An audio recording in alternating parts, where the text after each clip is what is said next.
welcome. I'm thrilled to finally share my favourite Dracula-related books with you.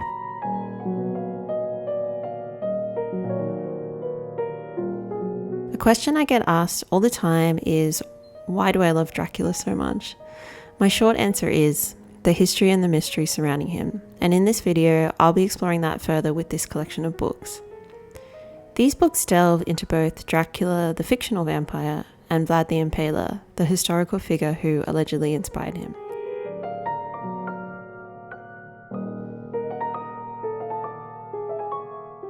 I've read a lot of books about Dracula, and these are the ones that I recommend whether you're looking to dive deeper into vampire lore or explore the history that inspired the iconic novel. We've also just started reading Dracula in my Patreon book club this week, which is perfect for this time of year, so if you're interested in joining us, I've included a link below.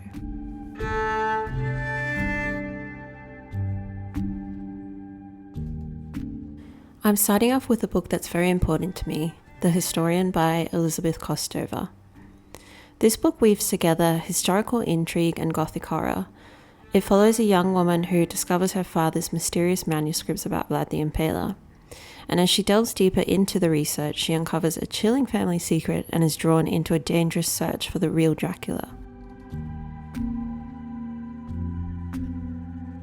I'm not sure how many times I've read this, but I never get sick of it as it's beautifully written.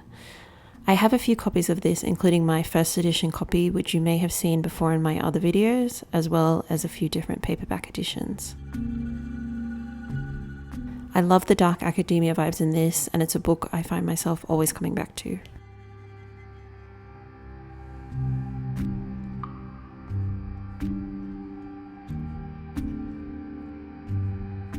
Next is the Anno Dracula series by Kim Newman. There are 6 books in this series, but so far I've read just the 4. The first book is incredible, and it's set in Victorian London in a world where Dracula has triumphed in taking over the British Empire, and this has resulted in vampires being increasingly dominant in society.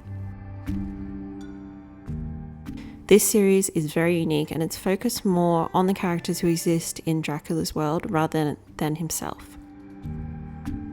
2 of my favourite characters are Charles and Genevieve, a detective and a vampire who are attempting to investigate a series of murders linked to a secret society that is plotting to overthrow the vampiric regime. Throughout the series, there are a lot of pop culture and historical references, which can sometimes be a bit overwhelming, but I'm very attached to the characters and I'm looking forward to reading the rest of the book soon.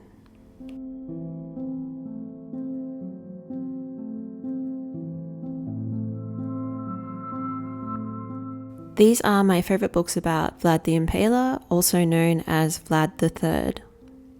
These non-fiction books are written by 2 scholars, one of whom is Romanian and apparently linked to Dracula.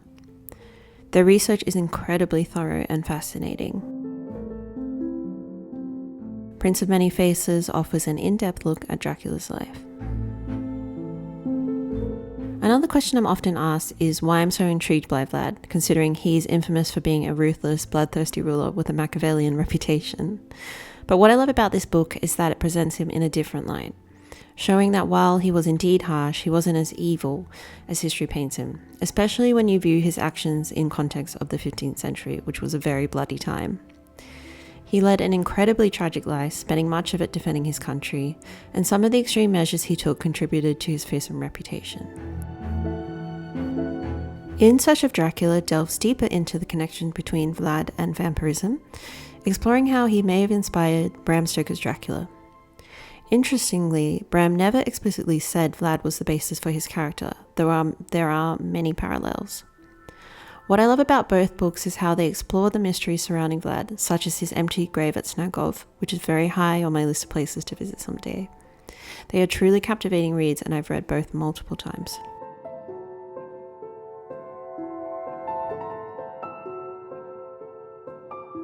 This next book proves just how much mystery there is surrounding Bram Stoker's Dracula. Known as the Icelandic lost version of Dracula, Powers of Darkness was published in 1901, but prior to that, this version wasn't translated for years. It's an entirely different version to the Dracula we know, with different characters and a different ending. Jonathan Harker's journals are longer with more detail into his time at the castle, resulting in more development of Dracula as a character himself. The introduction also gave me chills, with the notes by Bram Stoker claiming that the events of this are based on a true story.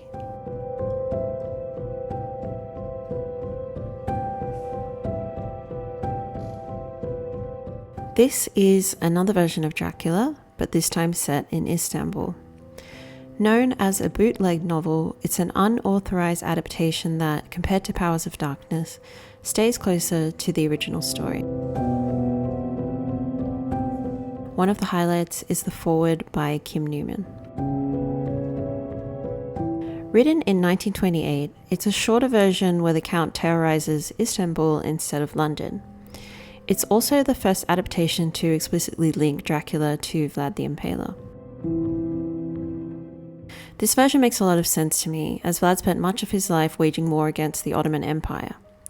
In this context, the characters aren't just fearing a vampire invasion. Dracula also represents a national enemy.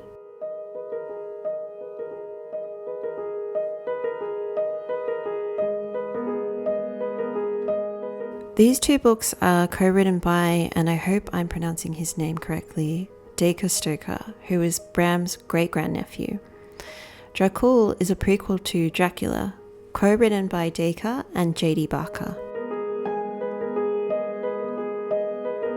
This book is interesting in that it follows a young Bram Stoker as he uncovers dark and supernatural events surrounding his family in the 19th century. The novel blends fact with fiction, revealing how Bram's childhood experiences with a mysterious, ageless woman may have inspired his later writing of Dracula. Is it a true story?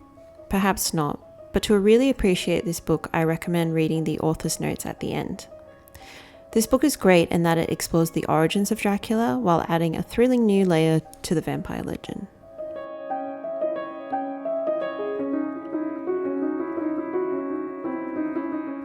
Dracula The Undead, co-written by Dacre and Ian Holt, is a sequel to Dracula and is set 25 years after the original novel. The story follows the descendants of the original characters, Jonathan and Mina Harker's son Quincy, as he uncovers dark secrets about his family and their past encounters with Dracula.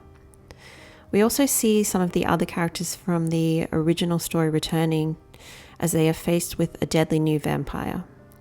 I like this book as it blends horror, history, and intrigue while building on the legacy of the original story. If you want to learn more about Vlad the Impaler but you don't like reading non-fiction, then this book is for you. This is the most accurate historical fiction novel I've read about him. Starting from when he's a young boy, the narrative switches from Vlad to characters who may have known him best. While there are of course some embellishments, it's clear that the author aimed to stay as true to Vlad's life as possible. What I like most about this book is that it explores his complex personality, his motivations, and the historical context of his reign. A Dowry of Blood is a Dracula reimagining focused on Dracula's brides. Presented as a series of letters from his first bride, Constanta, the book explores her reflections on her life with Dracula and their intense and often tragic relationship. I love this book and I get asked about my copy a lot. It's a first edition as I read it when it first came out a few years ago, and unfortunately you can't get this copy anymore. I do also have the new edition, which is just as stunning with its red hardcover.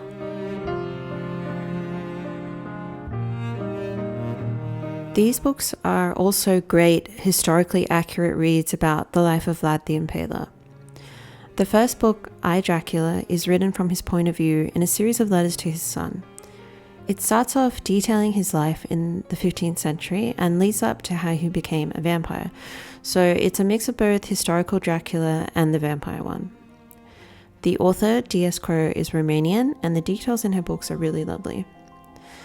I interviewed D.S. Crow a few years ago and we chatted about all things Dracula. So if you're interested in reading that, I'll include a link below in the caption.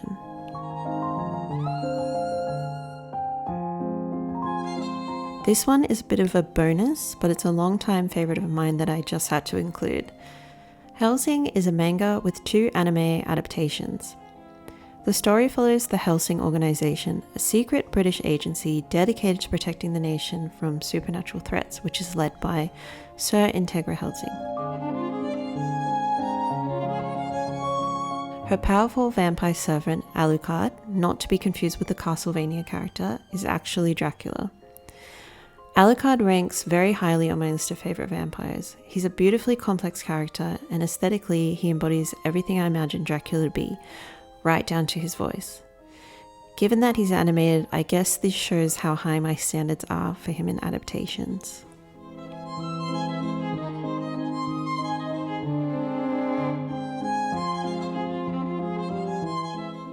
Thanks for watching this video. If you have some favourite books about Dracula that I haven't mentioned here, let me know in the comments.